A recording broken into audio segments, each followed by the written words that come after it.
shine and spin. Behind home plate, we bringing it to them all day. You know what's up? Welcome to Birdland. Win or lose, we bringing it to you always. You know what's up? Welcome to Birdland. Orange or black, we rebuild the pack. No matter where we at, you know we coming back. Section 336, we on this, so tune in. You know what's up? Welcome to Birdland. Yeah, welcome to Birdland. You know what's up? Welcome to Birdland. Now, here come the boys from Section 336. Ladies and gentlemen, boys and girls, Baltimore sports fans of all ages, welcome to Section 336, next generation of Baltimore sports talk. I am your daily starting host, Matt Soroka. As always, I'm joined by the button lover, Josh Soroka. Hey, Woo! Matt. It's been a while, Josh. I guess we suck. Who, us as a podcast or the us Baltimore as Orioles? Okay, don't say we. I'm not with that team. It's we when we win. It's them when we lose. So I think I hit my tweet record this week. Oh, you were active on the Twitters? No, a little bit, yes. But I had one tweet that got 25,000 impressions. Oh. And 639 likes, retweets, reposts, that thing. What was the tweet? Engagements. Let's see, April 8th. So yesterday around 6 o'clock. So waiting for the game to start. I tweeted, so help me out here. And I know we're going to discuss this today. So help me out here. Corbin Burns signed for $35 million a year after the Orioles offered him $45 a year. But I am supposed to be mad at the Orioles. It sounds like the Birds made a great offer. And I just threw that out there, and we'll talk about it, I know. But, man, it reminded me how many people just like to hate on the Orioles team, which is why I hate coming out and being like, hey, they suck. Because they don't. They're just having a really bad start to the season. But the responses I got on this thing, and people just talking about how messed up the Orioles organization is just crazy to me. Okay, and we'll get into it, Josh, but let me just ask you one question. Yes. Did the Orioles sign Corbin Burns? No, they did not. Did they sign an adequate replacement for Corbin Burns? No, they did not. Okay. But that's I rest my case. But I understand that case. That's not the case that came back to me. What's the case came back to? That the Orioles are lying. That they didn't make him an offer. That people will not believe. Who's reporting? This is Rock Kubaco, right? Rock Kubaco. And then everyone ran with it. He's a pretty reliable source. He's a pretty reliable source that's been with the Orioles for quite the while. Yeah. So I trust Rock's reporting on this. This isn't a random guy on Twitter. Yeah. No. So that was fun for the past 24 hours as I have notifications for Twitter turned on because I've never had something blow up that bad. Yeah. And that went up enough that it became really annoying on my phone and I had to turn notifications off. Yeah. I logged on to Twitter a couple of times and I'm trying to get the pulse of the fans, sometimes. Yeah. And kind of what are people saying? And we'll get into it, but there are some strong feelings. I bet Josh is over there. The Orioles are losing. It's rough times. Josh is giddy over there. I have it on our list to talk about. I know what you're saying. And you're giddy about it. I know you're talking about the hot seat. Yes. Yes. Well, it's certainly warm. It's definitely warm. Yeah, it's getting warmer by the day. And, yeah. So I figure we'll talk about that today. We've got to talk about the struggles. We got to talk about the pitching issues. The injuries. The injuries are ridiculous. So, yeah, we got plenty to talk about today. Yeah. All right. So, where should we start? Let's see. I poo-pooed your last week you said something and I mocked you for it and I got mad at you for it when you said, oh, the Orioles are too inconsistent. They score, it's either all or nothing. Too inconsistent. And I was like, how can you say that after like a week of baseball? Because now we're 2 weeks in and look at it. It's the same thing. Yeah. We have yet to win a back-to-back game. Is that true, really? Yeah. We have yet to win a back-to-back game. And every game that we put up like 7-8 runs. The next day we put up 1-0. Yes. Why is that, Josh? Because our offense is inconsistent. Is it? Let me look at this. And that's what I want to talk about, because people love to blame the pitching because we didn't spend money on pitching. But our pitching has kept us in most of these games. Let's not talk about Wednesday afternoon. But most of these games, our pitching has kept us in the game, and the offense does nothing. Yeah. And even when, let's be honest, even when we give some runs, we can also look at the defense. The defense has let the Orioles down as well. And the base running. And the base run. So, yes. And the umpiring. We can throw blame around everywhere. I do want to talk about the umpiring from last night was unbelievable. And then today had their own issues again. But I've never seen a play like that play last night, where it was clearly a call where you couldn't see whether or not the ball was caught, and the umpires don't make a call. I don't know as a base runner what you're supposed to do in that point, especially when as a team you're behind, so you need to be aggressive and take advantage of everything. So when the umpire doesn't call it, I like O'Neill running on that because he couldn't tell. And the umpire didn't say anything and tag up. But yeah, the umpire should say something. Right. But you saw he stopped halfway and then he watched the umpire. And the umpire didn't say anything. If the umpire doesn't say anything, you go. An umpire never. What's the symbol for the ball hit the ground? The umpire doesn't say anything. Yeah, I think it's like a safe symbol, right, as opposed to an out. No, yeah. that's like or drop on the ground if you did it. I don't think they wave anything for what the ball does in the outfield. I think it's out or nothing. I think there's symbols for if it's fair. And there's not a symbol for a drop for if he doesn't drop it, or a symbol if he traps it. There's not symbols out there for that stuff. No, I don't think so. Those umpires made no calls. If those umpires made a symbol, you'd see on the replay. Instead, the overhead replay, you see 4 doofuses just standing there. Yeah. It's why it took so long to even figure out as they huddled up to be like, we don't know what to do. So, and it was obvious at that point that one of the teams was going to be screwed by the umpire. Because if you call O'Hearn, if you send O'Hearn back to second, then you're screwing the Diamondbacks because the play was made. If you don't, as you didn't, you screwed the Orioles because you never made your call. The umpires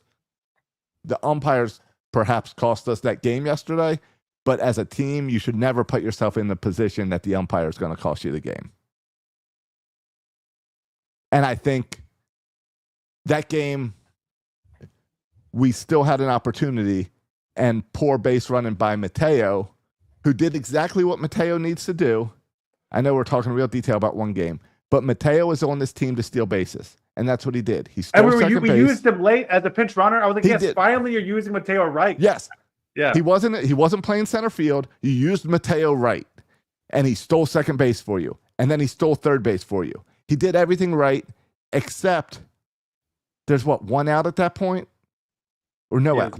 I think there's one out at that point. It's either 0 or 1. Yeah. Which means you don't have to run on contact. Yeah. If there's one out, there might be more pressure to go. Yes. But yeah.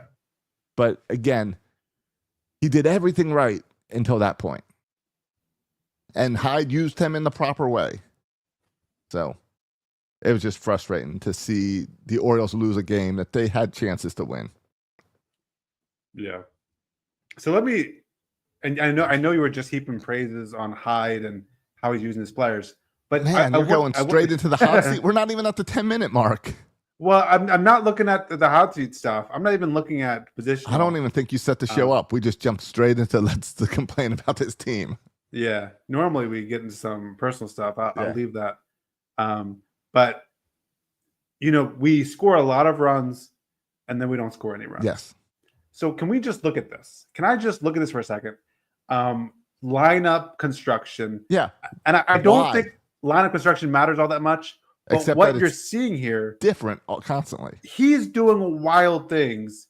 Yeah. After the team performs really well, he doesn't ride with it. He just lets do something completely different. So, for example, let's go all the way back to the Red Sox series. When we won 8-5. Yes. Right. Put up 8 runs. That's the game where O'Neill went 4 for 4. Anyway, we're rocking with Westberg at second, Rutschman catching, O'Neill on left, Mountcastle, Kerstedt's DH. This, by the way, DH flexibility is something we talked about that the Orioles like. I think there's like a new DH every single day of the season. Loreno in right field, Mullins in center, Urias in third, and Holiday at short. That lineup put up 8 runs. Yes. Next day, we put up 0 runs.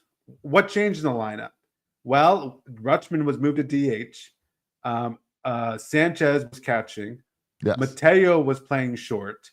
So already there's hitters taken out. And there's a new DH by the way in Rutschman. And O'Neill and Loreno, they switched positions from for no left reason. to right to no, left. This is for any reason. All right. Yeah, they just switched who's playing right field. Right. I can accept moving Rutschman to DH. Okay, you're going to give him a rest, but he's been playing a lot of DH this year. That I think maybe let him play back-to-back games. All right, so here's another example. A couple days later, we go to Kansas City and we play Kansas City, or they come here rather, whatever. A big ball field. Yeah, we go to Kansas City. A big ball field, so you got to think about how you play those outfield positions. Well, and we score 8 runs the first game, and we beat them 8-1. The next game after beating them 8-1, and by the way, the game we scored 8 runs, Henderson was DH again, playing with the DH for whatever reason. Westberg is second, Mullins is center, Mountcastle at first, O'Neill in right, Kerstad in left, Urias at third. Sanchez caught that game, and Holiday went 3 for 4 that game. The next day, we score 1 run. Well, what changed about the lineup? Sanchez is in the lineup at DH this time. This was the lineup where Mateo was playing center field. We can get to that one. Where he made mistakes. Holiday's not even playing in the game after he had how many hits? And he's not playing because he's a lefty, apparently. It doesn't matter how good you are at baseball. And so, again, the lineup is totally different. And then we see the same thing in this Diamondback series. Josh, when we played that first game of the series against Gallen, Zach Gallen was coming off of shutting out the Yankees. Pitched a shutout against the Yankees. Didn't give any runs against the Yankees. He's a really good pitcher, one of the best pitchers in baseball. And I watched that game. I watched every pitch against Zach Allen, and we were laying off every pitch on the corner. We even got ripped off on a couple calls by the umpire that was on the corner. And it was just every at-bat was brilliant. Every at-bat was excellent. And we got to him early. We ended up putting 5 runs on Zach Allen. It was a great performance. Yes. And then that lineup was Henderson, Rutschman, O'Hearn, Westberg at DH. That, again, every day I do new DH.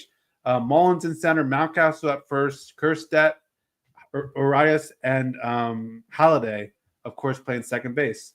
And again, the next day, you mix things up again. So it's like Sanchez went in to catch the next day. And I understand, like, you have to get certain players certain playing time, but I don't know, and I don't know what the numbers are on this, but I don't know if we had a lineup the same. No, we haven't all year. From one game to the next, both like who's in the game and position-wise. No, everything's different every game, and it's hard to get, because I mean it's like the anti-Buck Showalter, right? Who would stick with his lineup and stick with his guys no matter what.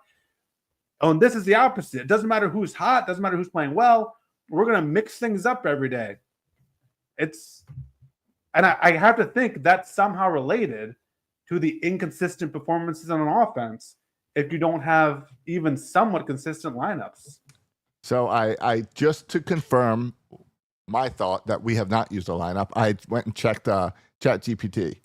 As of April 9th, the Baltimore Orioles have not used the same lineup for any 2 games this season. So they compared all of our lineups for the season so far, and there's no duplicates. It's completely different. It's not. We used to talk about having a Sunday lineup and a regular lineup. Yeah. This is. And it's not even like one change. It's not even like there's one guy. Like there's usually 3 differences from line to line. Like at least 3 differences. Either position or who's playing. Changing the DH and giving someone a rest day, I can accept that. Yeah. But restructuring everything day to day, who is doing this? Is this Brandon Hyde? Or is this Mike Elias, Sig Mejdal, and the analytic team? Because it's not working.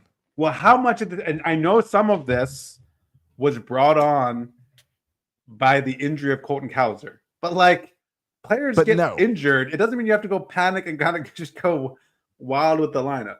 No, and I don't accept that because you can easily, players have been hurt in the past. You lose Cowser, you put Kerstead out there. No, all right, keep on going. Yeah. If anything, maybe you give Laureano a time out there if you want. Losing Cowser gives you no excuse to play Mateo in center field. Yeah. Unless your only thought is, let me prove Mateo can play center field so I can cut Laureano. Well, no. So I think so. You can not go with Carlson, so you can have an excuse, I guess, to keep Mateo on the team. But it didn't work. I would say that. Can I tell you a positive Mateo playing center? Because people talk about all the negatives. Here's a positive. Yes. Watching Mateo play center makes you appreciate Cedric Mullins more. It makes you appreciate that I can't just walk in there and play center field. It's like, you can't just be fast and play center field. You actually have to, like, there's other things involved. No. Besides just being fast to play center field. Then do you appreciate O'Neill playing right field when he makes those mistakes because it lets you remember that you missed Cowser? Yeah, and throw to the wrong base. Yeah, yes. It makes you appreciate the players who do it well, because clearly not anyone can do it. It's like watching, like the good old days of watching, sometimes Heston Kjerstad falls into this, but watching DJ Stewart kind of flail around on the outfield makes you appreciate people do it well. And Joe DeBasio in the chat was pointing out something that I was going to bring up too. When you look at the last 100 games, the second half of last season and the beginning of this, we are under 500 with this. And it was this type of stuff was irritating us at the end of last season too, with the lineup changes and reconstruction. And yes, this is not. People say, "Well, how can you overreact just at a few weeks?" This is not. This goes. You're right. This extends the conversation we've having since last year. When the team, which is crazy because that's why all offseason we talk about, hey, on paper this team looks really good. Well, if you just shuffle up all the names and you pull them out at random every day, you don't get any consistency. It is trying. Here's why part of me wants to say, all right, this is ridiculous. Just fire Brandon Hyde now. Let's move on. But I do not think this is a Brandon Hyde decision. It's too much. Brandon Hyde is a baseball guy. He grew up on baseball. He grew up in the clubhouse. He is a baseball guy. A baseball guy will ride the hot bat. A baseball guy will stick with what works. I have to believe that this randomness is letting the analytics go too far.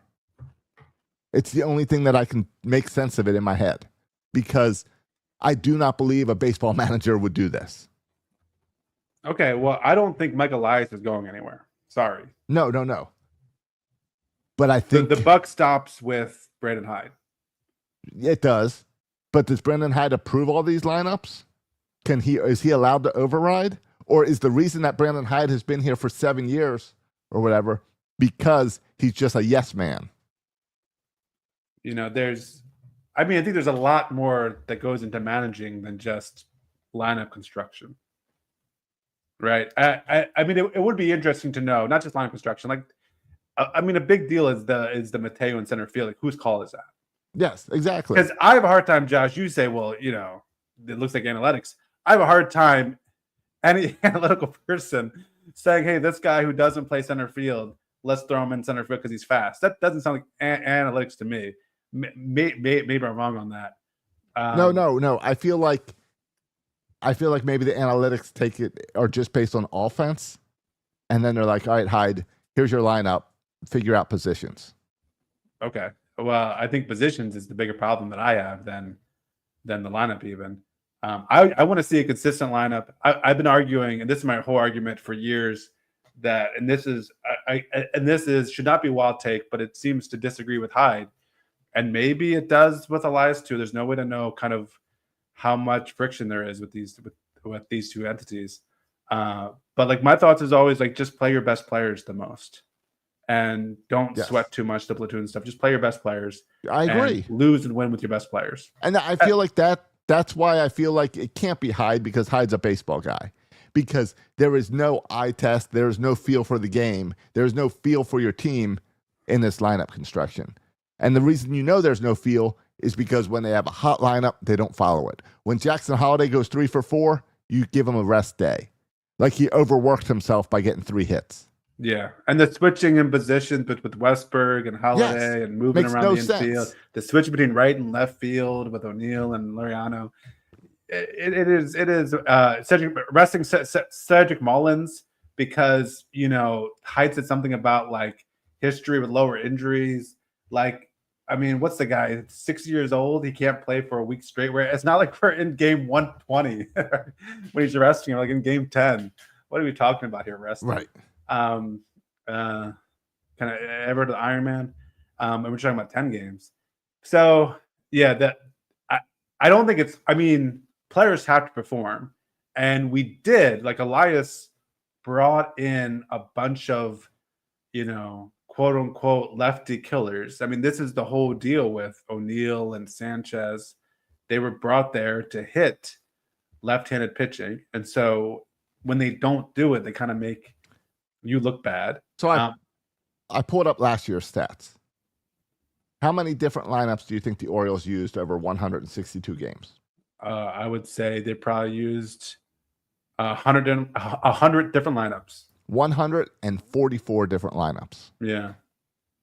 I wonder how that compares to other teams. I don't know. I've got that answer for you. Okay. Detroit used 155. Now they had a good year last year with that. Houston 147, Cleveland 142, Kansas City 137, and the New York Yankees 109. Yeah. So I don't know what that means. I guess I wonder how many of those actually change up the positions. Right. Because, all right, everybody's doing this crap. But you know what? It's not working for the Orioles. Yeah, and I also wonder, I don't know.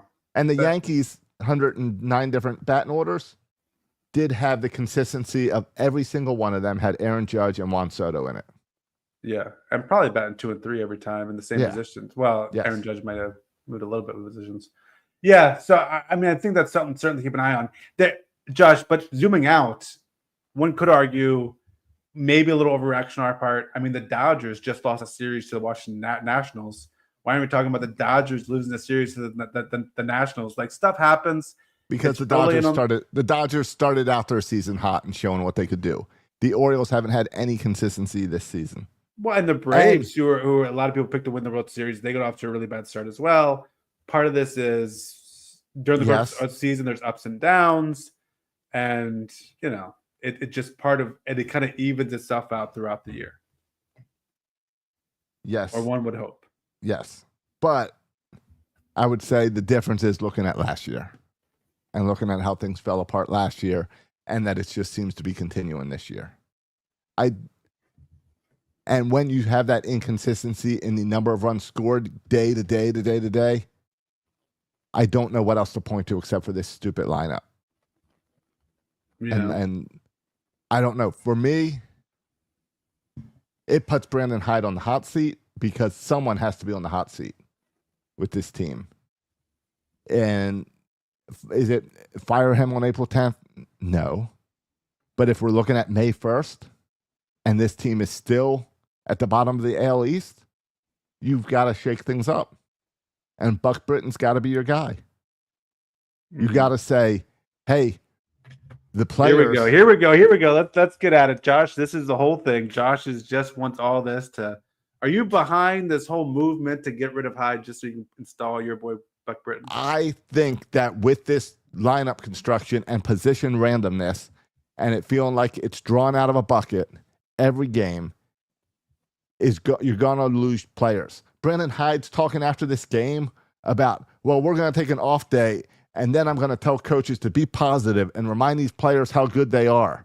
That's a bunch of crap. And you know what? If I'm the player, I don't want to hear from the other coaches. I want to hear from you. I want you to stand up there and tell us, Mr. Hyde, how we're going to get together. Bring this team together. Because as far as I know, the only thing the manager is supposed to do is have the players back and be there supporting the players and not just distribute everything to your team. When your team's struggling, you can't say, oh, the coaches will handle it. You have to take care of this yourself. I would have liked to see you get tossed out of the game yesterday when the umpires screwed up completely. You have to show these players that you have their back.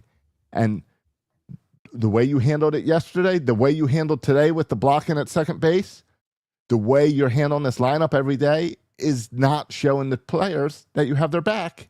And that's where I put things on Hyde. And I know that you're going to, I've said it before, it's all about losing that clubhouse if you're Hyde. And if you put everything on the your coaches and you're not out there in front of these players, you're losing the clubhouse. And the clubhouse is running despite you, and you might as well be a member of the front office. Well, and the Mateo thing was ugly because it's the most egregious example of the manager's number one job is to put players in positions to be successful. Yes. And that was an obvious example about how he didn't put the player, and so he didn't put the team in a position to be successful. And no matter whose call that was, at the end of the day, he walks out there with the lineup, right? He's the guy. He answers the question to the press. Michael Elias isn't out there every day. Michael Elias isn't writing the lineup and putting it on the board and handing it to the umpire. Now, he might be in the background sending it to him, but Hyde's doing that, so Hyde has to take responsibility for that. Today's lineup, Michael Phelps and his kids were in the clubhouse today pregame. You might as well let one of those little 5-year-olds write the lineup. It'd be just as good as what Brandon Hyde's been throwing out there. Yeah. Oh, yeah. Close your eyes when we're facing a lefty, and close your eyes for afternoon games. Close your eyes for those lineups. Yeah. And you know, when you look on the surface, Josh, you're like, well, some guys are having pretty decent years offensively. Correct. If you just kind of go through and kind of look at the individual players and look at how. Yeah. I mean, so I thought Rutschman has looked good. I thought. How about we make sure they're in the lineup every day? Yeah, because it's not. I mean, you just go through Rutschman, Westbrook, Mullins, Mountcastle. You like to see hit some home runs, but he's hitting the ball hard. Yes. If I hear the announcers talk one more time about his batting practice, I'm gonna lose my mind though. I thought Heston Kjerstad was king of batting practice too, so I don't like Ryan Mountcastle, who's coming out after my boy Kjerstad as the king of batting practice. Jackson Holiday, I thought looked good. He's still had more strikeouts than you like to see. Kjerstad's becoming the king of flying out to the warning track.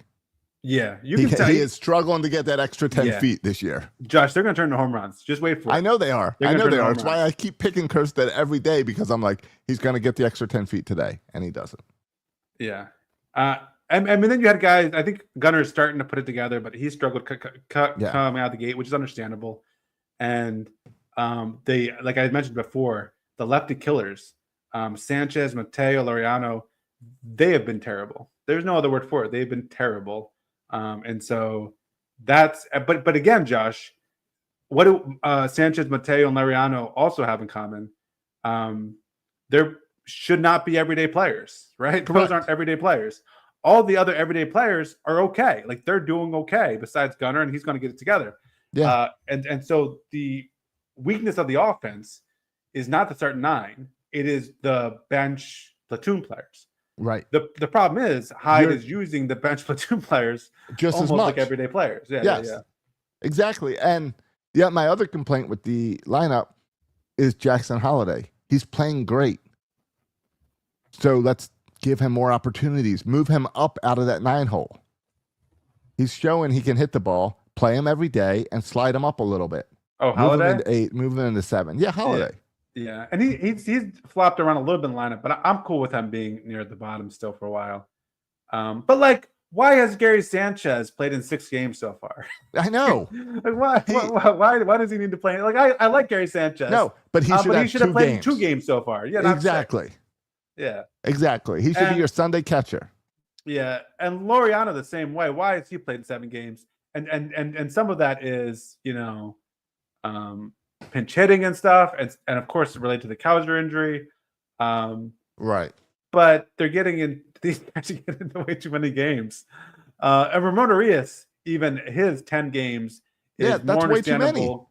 Yeah, because he's been playing well in the Gunner injury, but still, like, Ramon Arias is not on this team, is not an everyday player. He's a platoon guy. So have your everyday lineup, have your everyday kind of positions, run with it, and then occasionally pull out one guy to be replaced. Don't swap the whole lineup up.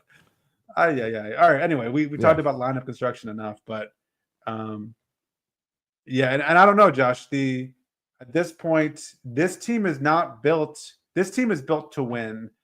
Elias expects to be a playoff team. He doesn't build World Series winners, but he builds playoff teams. Yes. And this team is built to make the playoffs.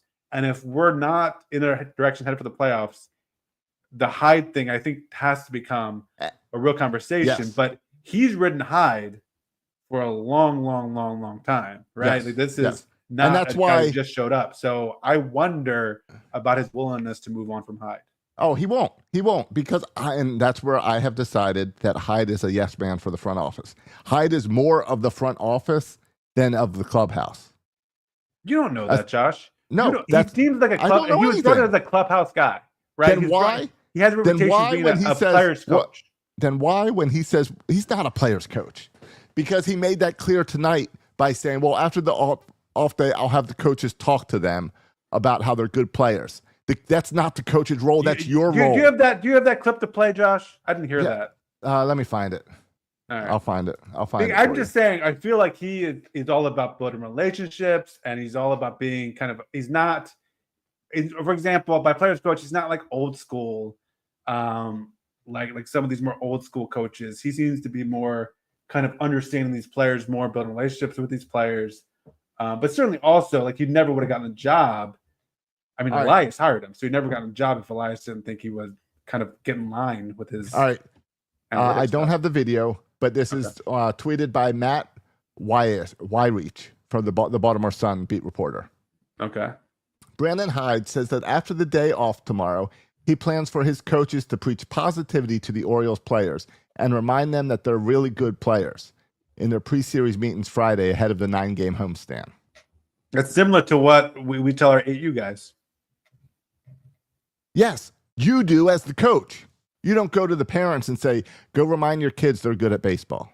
Yeah. Well, I don't think that's the problem. The problem that I have is that he is passing the buck. Right. Are you going to remind Mateo he's a good center fielder? No. I hope not. But that's all of this is passing the buck. That's why I say Hyde is not a clubhouse guy. Hyde is not a player manager. Hyde spent the pregame today hanging out and talking with Michael Phelps, not on the ball field talking to his players. Hyde is more of represents the front office than the players. Yeah. I need a manager like Buck Showalter who will go and argue with Dan Duquette because he knows baseball. Josh, Hyde is a yes man. Yeah. Some have argued, Josh, that one of the problems is this team doesn't have the leadership maybe that we had in the past. I've got like Adam Jones. This current team has constructed with a bunch of young players, and the older players are a little bit understated, like Ryan Mountcastle and Mullins might not have that kind of leadership gene. So maybe part of this problem is we have a bunch of young, talented players, but we lack the internal leadership. And this might be even more important, Josh, if you feel like you have a manager who is not looking out for your best interests all the time. That maybe even more so, it's important to have players stand up and be leaders in that clubhouse. And do you think there's any legitimacy to the lack of leadership within the clubhouse? No, I think there's plenty of leadership on that clubhouse because we have Cedric Mullins, we got Ryan Mountcastle. Those guys are older. Those guys have been on this club for a while. But not really vocal leaders. We have Gunnar Adley Westberg as best friends. We had guys that were in the houses rooming together for spring training. That means they're close enough to call each other out.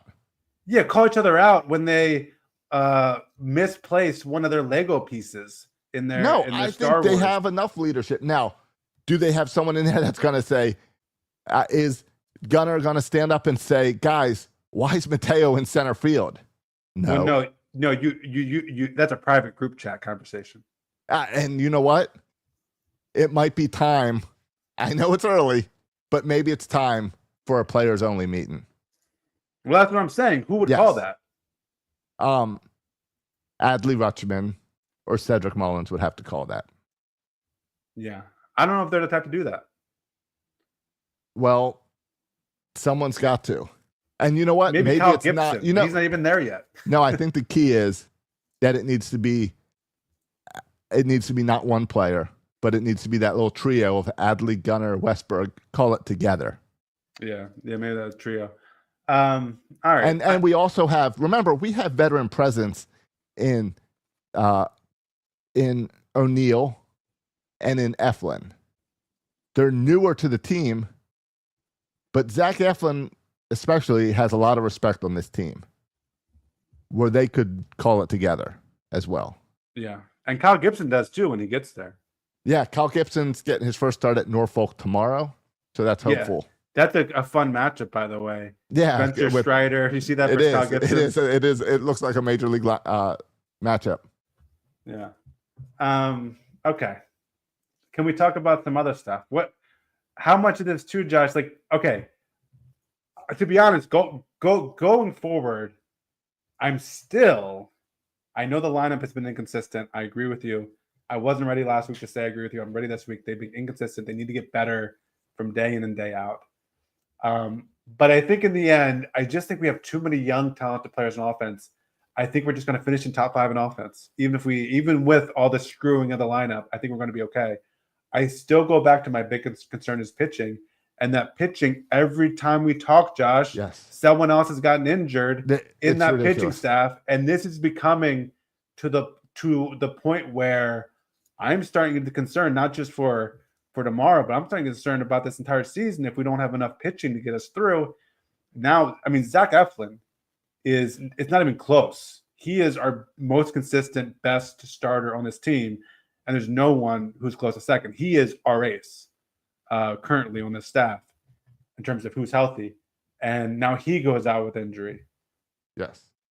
We heard a week ago that Suarez, who was our long man who could also fill in that spot, he goes on an injury. At my count, we currently only have 4 starters, and of those 4, I don't feel great about most of them. I mean, the injury list, just with starters, right, or people who could start, along with Zach Eflin, who's now in the 15-day IL with some kind of lat strain. Yes. He joins Grayson Rodriguez, Trevor Rogers, Albert Suarez, Chase McDermott, and then, of course, the long terms, Kyle Bradish, Tyler Wells. Whew, that's a long list of starting pitchers. Yeah. Now, the good news is we have Gibson, who I imagine will join the team next week. I don't know. He needs one start or two at AAA? It's hard to know how stretched out he is. I think that's going to be the issue. So I'm curious to see when he pitches for Norfolk. Here's the thing to watch. How many pitches does he throw? If he throws like 60 pitches or less, he's going to have another start, right? If he throws 80 pitches or more, then I think he's ready for the majors. So I'd be curious to see how many pitches he throws. Right. Did I see good news or am I crazy? Did I dream it about Kyle Bradish? I did not see any significant updates on Kyle Bradish recently. So, all right, I'll have to. But maybe you read it somewhere. And I thought I saw something about May 1st. Now, oh, by the way, one more note about the lineup. I just was reading Rakubako's blog before the game, and this is how you knew today was going to be a disaster. The last sentence for today's game, where we scored 0 runs, the last sentence of the blog is Arizona right-hander Brandon Pfaadt, a 5th-round pick in 2020, has allowed 7 runs and 12 hits in his first 2 starts, covering 12 innings. He served up 4 home runs. Pfaadt has faced the Orioles once in his career and allowed 3 runs in 6 innings. But the idea that this guy allowed 7 runs in 12 innings and 4 home runs coming in was a dead giveaway that he was going to completely shut down the Orioles.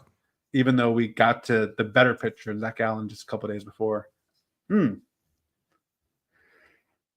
So, so I mean, I don't know who's going to start. And my confidence in our rotation, my confidence in, for example, Charlie Morton goes down pretty much every time I see him. Did you add, when talking about injured pitchers, did you say Suarez, who went out last week? Yeah, Suarez. Yeah, I mentioned him. And my confidence in Dean Kramer, obviously, right now is It's not that high. How about my boy Brian Baker? How you feeling about Brian Baker this year? Yeah, I'm feeling actually pretty good about him. Yeah, he's actually pitching really well. Yeah. Perez, I'm not feeling good about. If we want to talk about bullpen arms, I'm not feeling good about. No, I'm not. But you're right. I mean, that back in the bullpen has looked good. I mean, the Soto, Baker, Dominguez, Cano, they've combined for, let me see here, that list of 5 guys that's sort of 11, 16, 20 innings and not allowed to run yet. So that's pretty good.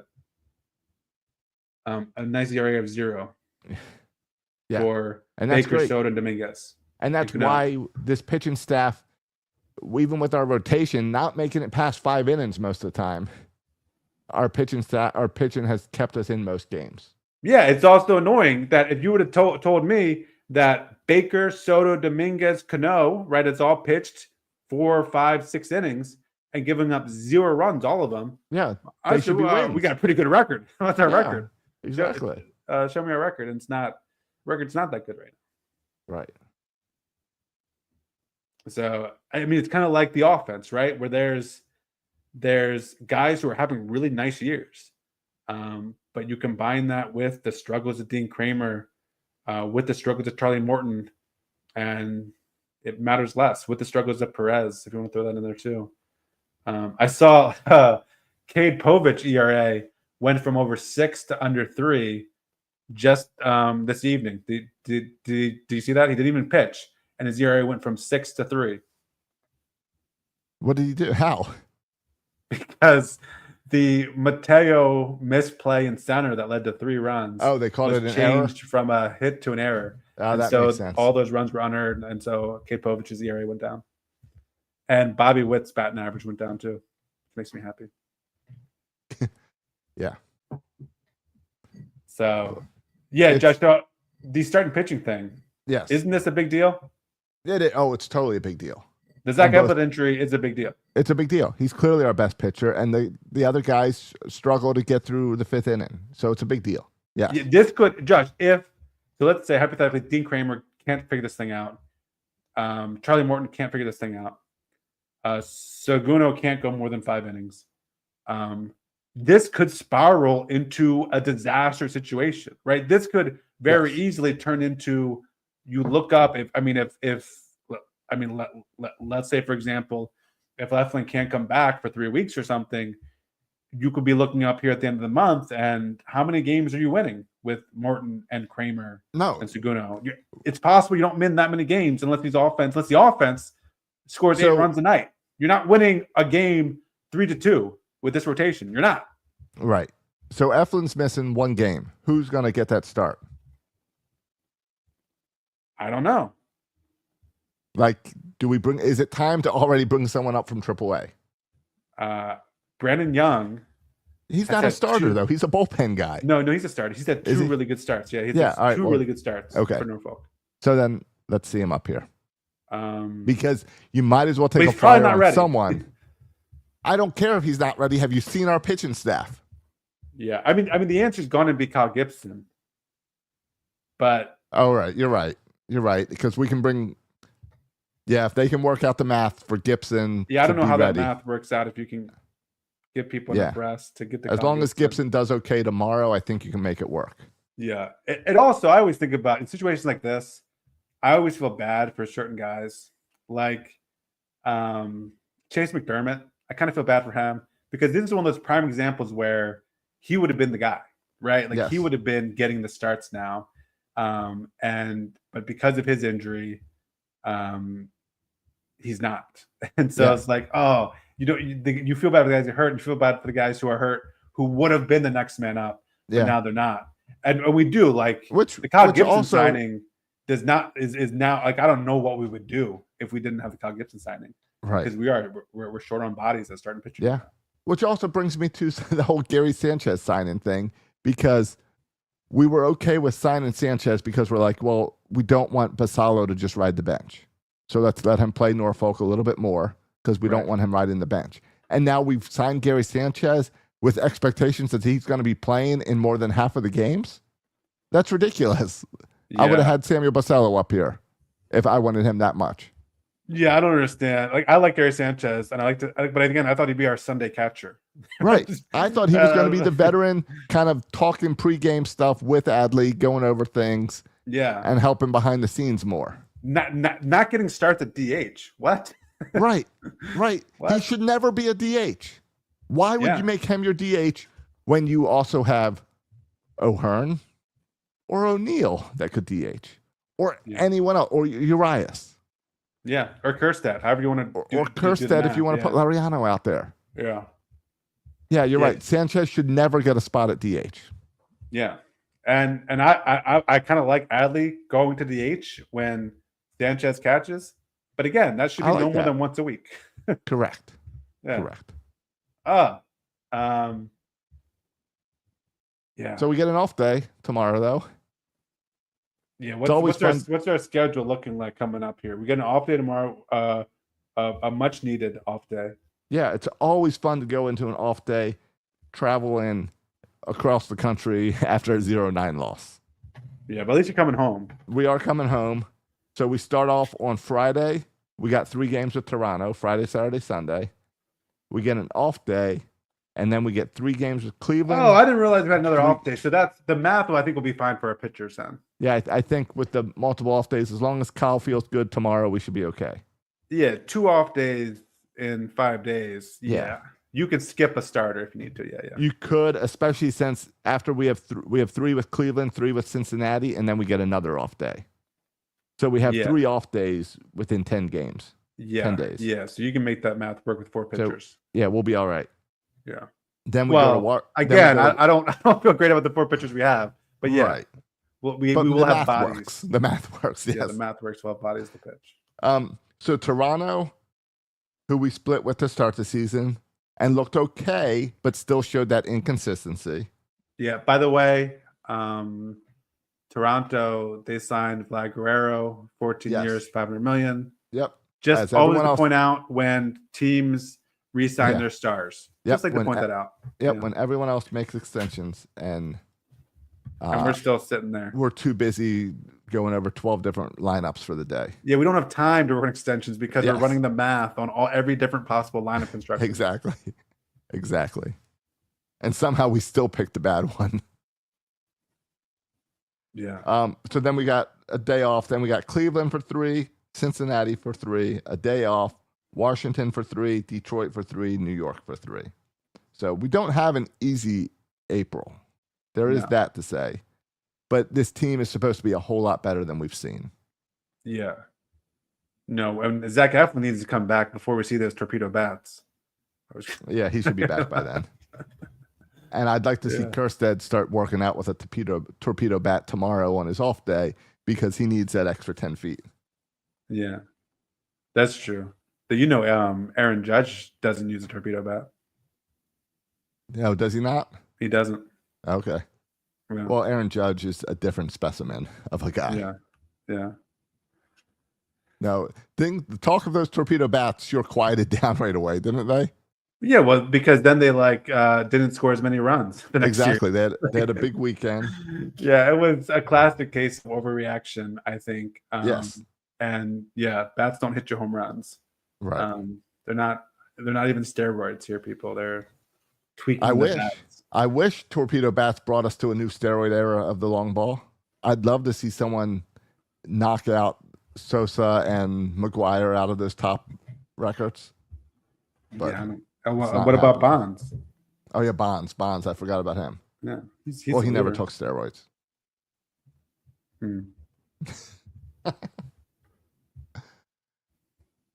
All right. Is there anything else going on in Birdland? On the fun side, they announced the Cal Ripken Jr. bobblehead night for the end of June. Okay. And that they're going to do a 30th anniversary 2131 night on September 6th. Okay. I'm going up. We already talked about May 4th. Yes. But let me know. I'm buying tickets this week. So if you want to join us, let me know. What section are you buying tickets in? Upper deck. Okay. Upper Deck 336, 340, something like that. All right. I'm looking at tickets now for Friday and Saturday. I'm kind of debating where Assassin I should sit. Because you're tempted by the kid porch. I'm looking at section 76, 78, 80. Yeah, I'm looking down that section. Exactly. But Silas also has this thing where he really prefers the first row because there's nothing worse than being, a little 7-year-old. Yeah, people. A big old person sits right in front of you. But that's the whole point of the kid's porch. Right, you can walk down there. Yeah, you just go down there. Yeah. So that's. But yeah, May 4th. I'm trying to keep the tickets under to like $20, $22. Yeah, so that other people can join us. Yeah, that's not bad at all, and we know all the good spots for free parking. I just went to the Hawks game, Josh. Yeah, last week, and this is the one thing I got to figure out because I can get cheap Hawks tickets, and we can go there pretty cheaply. I got to figure out the park situation downtown Atlanta. I got to figure out how to get good parking. I spent $42 to park my car. It's Isn't ridiculous. that insane? $42. Yes. And it's like there's not options. Like there's just the park. Like I gotta find out where I can park, even just for $20. It's need a hookup. Yeah. Anyway, it's like we talked about doing that. I don't know if I mentioned this on air, but doing like a segment on like cheap versus frugal. Yeah, we haven't. Example. I don't think we've gotten to it on air.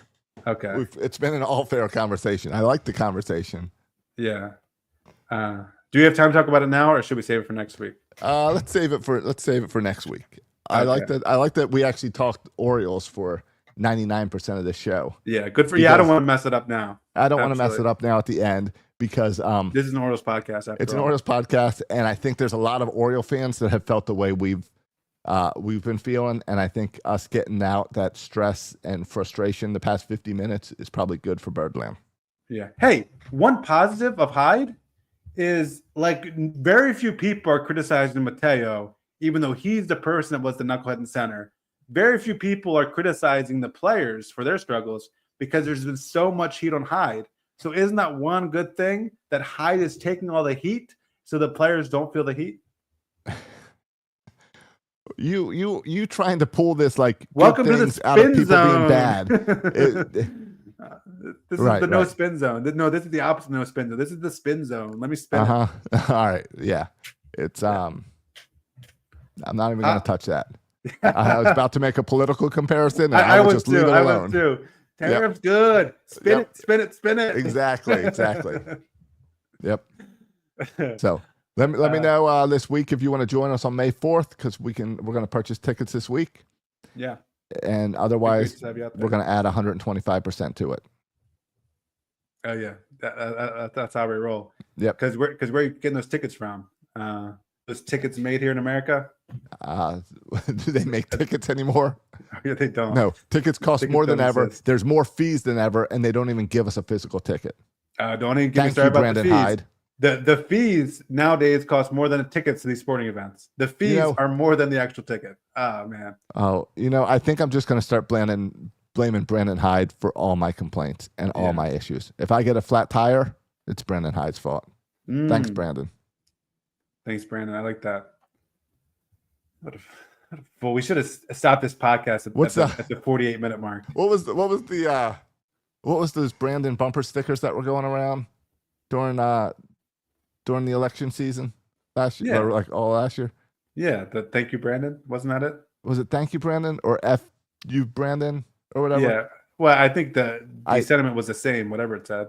Oh, let's go, Brandon. That's what it was. Yeah. And I think it's time to pick up "Let's Go, Brandon" for Mr. Hyde. Are you going to make a T-shirt, Josh, that says that? I don't think Breaking T would like that.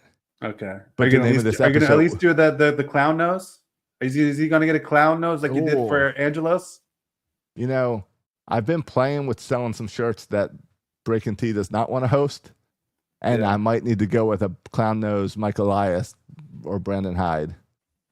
Yeah, and I think maybe both of them, and with Mydell in a clown car or something. Yeah, all three of them sticking their heads out. Yeah.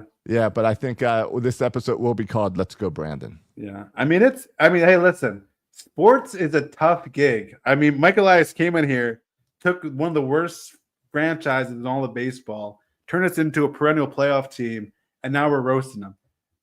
Sports is tough, man. I will say I am not. But the expectations are high. I get it. Yes, and I am not ready to turn on Michael Elias yet. But here's the good thing, Josh. To spin it, isn't it kind of cool that our expectations now are so high that we're ready to fire managers in April? No, I'm tired of you spinning things. Focus on the negative. Don't try to spin it to make it some backwards. I mean, that's how far we've come, and that's how high our expectations are. We expect World Series. Yeah. That's kind of cool. Yeah, and Teslas are cheaper than ever. Spin everything, whatever you want. Spinning it. You can get good deals in Teslas nowadays. Let's get out of here. All right, boys and girls, thanks for listening. If you enjoy the show and you haven't written us a review on Apple Podcasts, what are you doing? Well, it's good that that you didn't write us a review, because now you get to write us a review. Spin it. Spin it. Spin it. Spin it. Spin it. Love it when we spin it. So go ahead and do that. Follow Josh on Twitter and make sure you like and retweet this tweet. At Josh Soroka, and you can leave that one alone. Yeah. And you can follow me on Twitter as well at Section336. Thank you for listening, boys and girls. And as always, go O's.